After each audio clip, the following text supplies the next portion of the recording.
పాతకాలం అమ్మమ్మలు చేసే రొట్టె ముక్క నేను ఎలా చేస్తానన్నది ఒకసారి చూపెడతాను. ఓకేనండి, చూద్దామండి. హాయ్ అండి, అందరూ ఎలా ఉన్నారో, ఏం చేస్తున్నారు? అందరూ బాగుండాలి, అందులో మేము ఉండాలని మనస్ఫూర్తిగా కోరుకుంటూ వెల్కమ్ బ్యాక్ టు మా ఛానల్ రామాగంగ. ఈరోజు బెల్లం పునుగులు వేస్తున్నానండి. బెల్లం పునుగులు ఎలాగంటే కొంచెం ఒక అరగాసు మినపప్పు, గాసు బియ్యం మిక్సీ పెట్టేసి అందులో కొంచెం బెల్లం వేసి పునుగులు వేస్తానండి. ఈ నైవేద్యం కింద కూడా పెట్టుకుంటారు అమ్మవారికి, దుర్గమ్మవారికి గట్టాను. పునుగులు ఎలాగేయాలో చెప్తాను. అలాగే అమ్మమ్మ వాళ్ళ అమ్మగారు వేసేవారండి రొట్టె ముక్క. కొంచెంమంది రొట్టె ముక్క అంటారు, కొంతమంది దెబ్బ రొట్టె అంటారు. ఒక ఏరియాని పెట్టి ఒక అలా పిలుస్తారు. రొట్టె ముక్క ఎలా వేయాలన్నది కూడా నేను ఒకసారి మిక్సీ పెడతాను. ఓకేనండి, నచ్చితే ఒక లైక్ చేయండి. మీరు ఇచ్చే ఒక లైక్ చాలా మందికి రీచ్ అవుద్దండి. ఓకేనండి, ఇప్పుడు ఈ పునుగులు ఎలా వేయాలన్నది పెడతాను, రొట్టె ముక్క ఎలా వేయాలన్నది మిక్సీ పెడతాను. ఓకేనండి, రండి. బెల్లం పునుగులకి ఈ గోషుడు రైస్ తీసుకున్నాను, బియ్యం. ఈ గోషుడు బియ్యం, అరగాసు గుళ్ళు మినపప్పు తీసుకున్నానండి. ఇవి మిక్సీ పట్టుకుందాం. ఇలాగా 3 గంటల ముందు నానబెట్టాను. ఈ మిక్సీ పట్టుకుందాం అండి, కడిగేసుకుందాం శుభ్రంగా. ఇలాగా ఈ మిక్సీ పెట్టుకుని మిక్సీ పట్టేటప్పుడే బెల్లం కూడా వేసేద్దాం. ఓకేనండి, బెల్లం వేసి మిక్సీ పెట్టేశానండి. మినపప్పును బియ్యం కొంచెం చిటుకుడు ఉప్పు వేసానండి. ఈ సిమ్లో పెట్టుకుని వేసుకోవాలండి, లేకపోతే ఒకసారి రంగు వచ్చేస్తే లోన ఉడకం. ఓకేనండి, ఇప్పుడు ఎలా వేయాలో పెడతాను మీకు. మనకు నచ్చిన సైజులో వేసుకోవచ్చండి. చిన్న చిన్న, కొంచెం పెద్ద సైజు కాదు, పెద్ద వేసుకోవచ్చండి.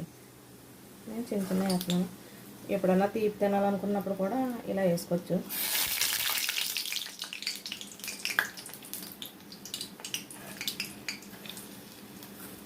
నైవేద్యాలు పలారం పెట్టుకున్నప్పుడు ఎక్కువ ఇలా వేసుకుంటామండి. వే కలర్ వచ్చేస్తే సిమ్లో పెట్టుకోవాలండి ఆయిల్. ఓకేనండి, వీళ్ళే ఎంతమందికి తెలుసు బెల్లం పునుగులు అన్నది నాకు కామెంట్లో చెప్పండి.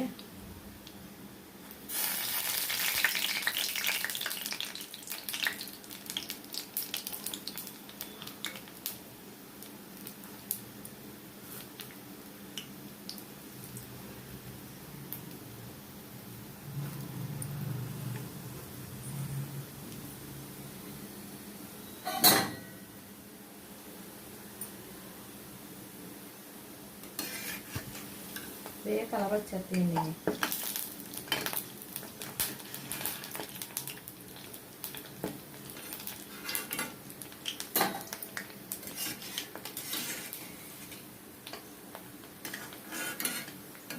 పిల్లలకైతే ఇష్టంగా కూడా తింటారు.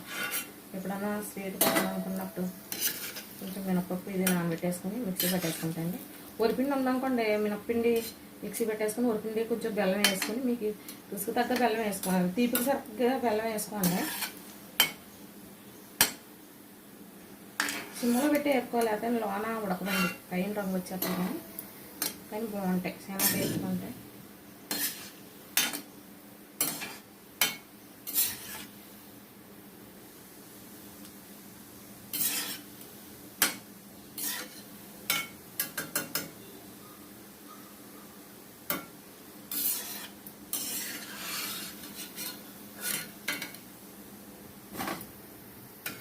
ఆయిల్ వేయచ్చదండి, సోడా కూడా గట్ట వేయకూడదండి దీనికి.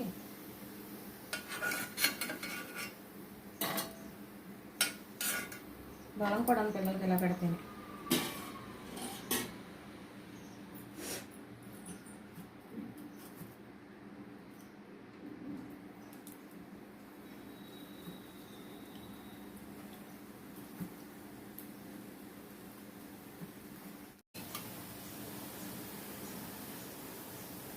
ఇలా అయితే సరిపోద్దండి. నేనైతే దేవుడి కాడ తీసాను, దండం పెట్టుకోవచ్చానైతే. ఈ పిండి ఎక్కువ ఉన్నది ఇలా చేస్తాను. మీరు ఎప్పుడన్నా చేశారా లేదా బెల్లం పునుగు? కామెంట్లో చెప్పండి. సిమ్లో పెట్టుకు వేసుకోవాలండి, కొంచెం పని అయినా కానీ, లేకపోతే అసలు ఒక కలర్ మారిపోతాయి తప్ప లోన ఉడకో. స్టవ్ ఆఫ్ చేసేద్దాం. ఇదిగోండి వేడిగా బెల్లం పునుగులు ఎలా వచ్చినాయి అన్నది కామెంట్లో చెప్పండి. నచ్చితే ఒక లైక్ చేయండి, సబ్స్క్రైబ్ చేసుకుంటే మాత్రం మర్చిపోకండి. ఇప్పుడు రొట్టె ముక్క కూడా వేసి పెడతాను మీకు. ఓకేనా అండి? ఈ గ్లాస్తో ఒక గ్లాస్ పప్పును 3 గ్లాసులు ఇడ్లీ రవ్వ వేసుకున్నానండి రొట్టె ముక్క అండి. మనం ఇడ్లీ వేసుకుంటాం దానికే కొంచెం ఎక్కువ ఉందనుకోండి ఇడ్లీ కన్నా చెట్టేసుకోవచ్చు అండి.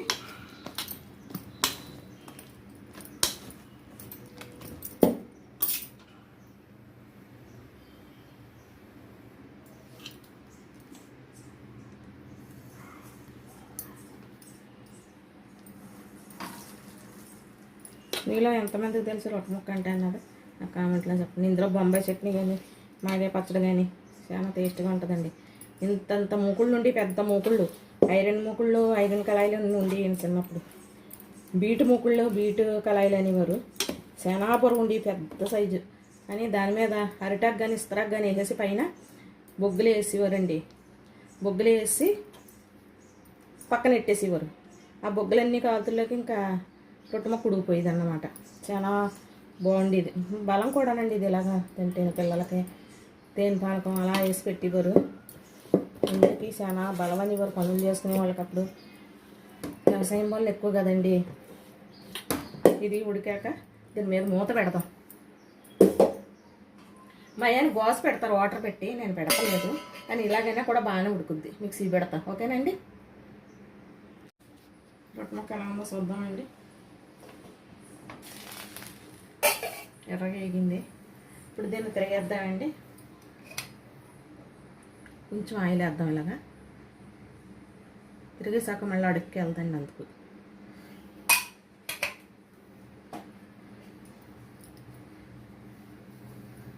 సిమ్లో పెట్టుకునే కాల్చుకోవాలి దీన్ని.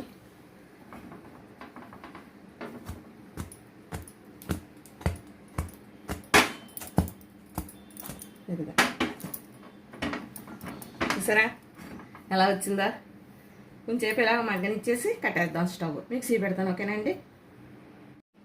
ఉడికిపోయిందండి రొట్టె ముక్క. స్టవ్ ఆఫ్ చేద్దాం. దీన్ని ఇంకొక ప్లేట్లోకి తిరిగేసేద్దాం.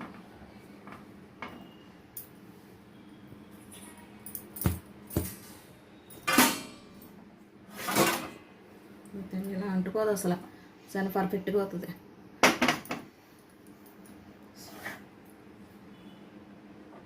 అడిగేపు కూడా అనమాట. ఇలా ఉడుకుద్ది చూడండి. ఒకసారి తిరిగేసి కాలిపోతుంది ఇలా అస్సలు.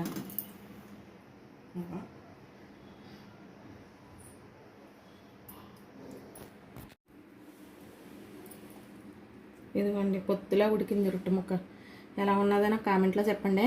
ఇందులోకి తొక్కుడు పచ్చడన్నా ఆవకాయ పచ్చడన్నా ఏది వేసుకున్నా బొంబాయి చట్నీ అయినా చాలా బాగుంటుంది. ఆల్రెడీ తొక్కుడు పచ్చడి ఉంది నాకు. ఓకేనండి. నచ్చితే ఒక లైక్ చేయండి అండి. ఎంతో ఆరోగ్యకరమైన పాతకాలపు వంట రొట్టె ముక్క అండి. ఓకేనండి. ఎలా ఉన్నదో నాకు కామెంట్లో చెప్పండి. ఓకేనండి. బాయ్ అండి. మరో మంచి వీడియోతో మళ్ళీ పెడతాం. బాయ్ అండి.